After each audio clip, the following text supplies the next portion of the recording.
Hyang Pratangga Pati. Montor-montor wetan lan gendano kilih. Kilih pinayungan asta gungga Wirandanu. Asta tegese tangan gungga banyu wira papan danu tegesipun tulis. Sepuh pundi papan so tulisan Prabéda. Wonten solah ingkang mastani sepuh tulis, wonten solah ingkang mastani sepuh papan. Ananging menawi dalang mastani papan so tulisan Prabéda. Awit ujaripun para winasis dalang saking karata basa nggal ulang. Awit dalang karana nggelarake sura sing weda sekawan. Setunggal weda Parmayoga kali weda Pustaka Raja, tiga weda Purwakanda, sekawan weda Mahabharata. Weda sekawan Musraos.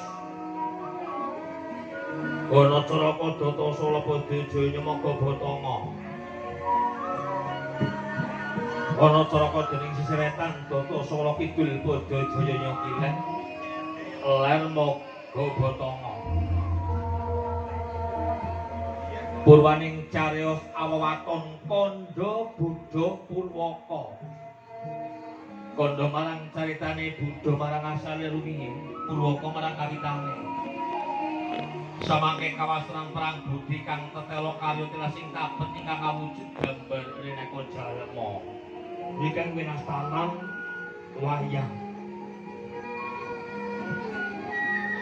Wayang kawinipun inggih tegesipun karipta miring sarana den anggit.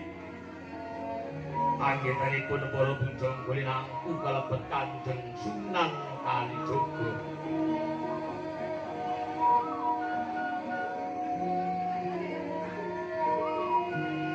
Ugi wayang nggambarake pakarti.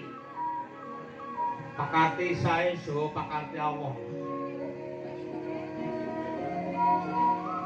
Manusa tumindak pakarti awon bakal pikantuk pidana, manusa tumindak pakarti sae bakal pikantuk nugraha ganjaran.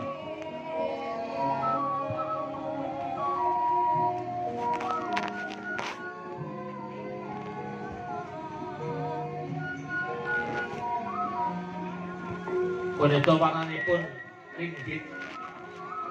Anggitanipun para Kanjeng Sunan Kalijaga dinguni